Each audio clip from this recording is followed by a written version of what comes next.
জয় নিতাই, জয় গৌর। আজকে ভাগবত থেকে, শ্রীমদ্ ভাগবত থেকে দশম স্কন্ধের ৮০তম অধ্যায় শ্রীকৃষ্ণ দ্বারকা সুদামার অভ্যর্থনা আমরা সংক্ষেপে কিছু ভগবানের কথা আমরা সাধন করব।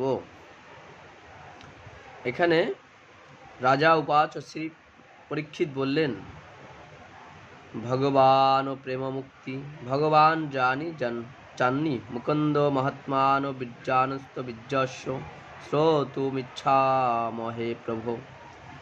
ভগবান প্রেমময় মুক্তি প্রদাতা পরব্রহ্ম পরমাত্মা ভগবান শ্রীকৃষ্ণের শক্তি অনন্ত, তাই মাধুর্য ঐশ্বর্যমণ্ডিত তার লীলা সকল অনন্ত, তার অনন্য লীলা সকল আমি শুনতে ইচ্ছুক। কে বললেন? রাজা পরীক্ষিত সুখদেব গোস্বামীকে বললেন।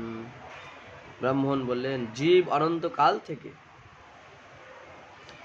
অনন্তকাল থেকে বিষয় সুখ অন্বেষণ করতে করতে কেবল দুঃখী লাভ করে এসেছে।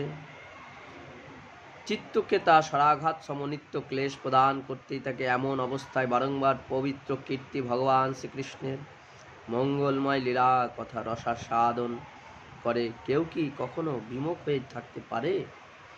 যে বাণীর দ্বারা শ্রী ভগবানের গুণকীর্তন হয় তাই সার্থক বাণী। যে হস্তর দ্বারা শ্রী ভগবানের সেবা পূজা কার্য সম্পাদন হয় তাকে সার্থক হস্ত বলা যেতে পারে। যে মন দ্বারা বিশ্ব চরাচরে নিত্য নিবাসকারী শ্রী ভগবানের স্মরণ মনন কার্য সম্পাদন হয় তাই বস্তুত সার্থক মন। আর যে কর্ণর দ্বারায় শ্রী ভগবানের পুণ্যময় লীলা কথা শ্রবণ হয়ে থাকে সাই সার্থক কর্ণ আখ্যাদন প্রদান করা হয়ে যেতে পারে। সেই মস্তক সার্থক যা বিশ্ব চরাচরে শ্রী ভগবানের স্থাবর জঙ্গম বিগ্রহ জ্ঞান করে তাকে প্রণাম করে। যে নেত্র সর্বত্র ভগবৎ বিগ্রহ দর্শন করে থাকে তাই সার্থক নেত্র। দেহের যে অঙ্গ শ্রী ভগবানও তার ভক্তদের পাদদক নিত্য ধারণ করে থাকে তাকে সার্থক অঙ্গ আখ্যা দেওয়া হয়। তাদেরই জন্ম বস্তুত সার্থক। তাহলে মনুষ্য জন্মের মধ্যে অনেক ভিড়। দেখো, ভগবানের জন্য এই দেহ, এই ভগবানেরকে যদি সমর্পণ করে দিই তবেই হচ্ছে সার্থক। সে কথাটাই বলেছে। সর্ব অঙ্গ, যেমন এখানে বস্তুত বর্ণনা করা হয়েছে, হাত পা নেত্র সব কিছু, মস্তক সমস্ত কিছু ভগবানের জন্য অর্পণ করে দেয়। সেই সুত বললেন, হে সৌনকাদি ঋষিগণ, যখন রাজা পরীক্ষিত এইরূপ প্রশ্ন করলেন তখন ভগবান শ্রী সুখদেবের চিত্ত ভগবান শ্রীকৃষ্ণেই তন্ময় হয়ে গেল।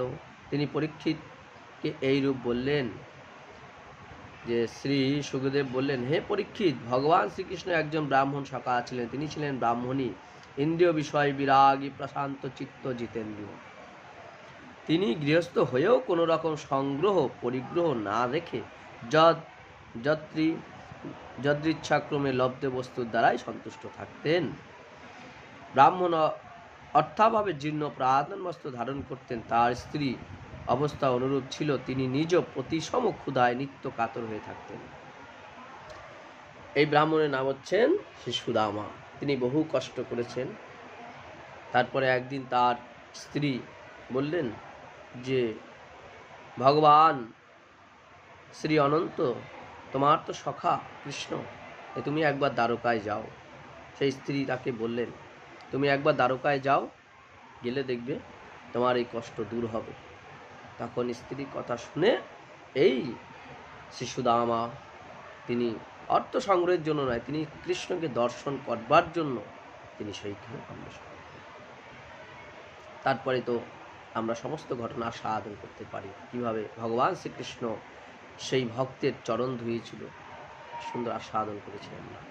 জয় নিতাই, জয় গৌর। এইখানে আজকে আপনারা সবাই শ্রবণ করবেন এই ভাগবত। আর যারা যারা প্রত্যেক নিয়ত শ্রবণ করবেন আমার এই চ্যানেলে প্রতিদিন আপনারা লাইক কমেন্ট করবেন। জয় নিতাই।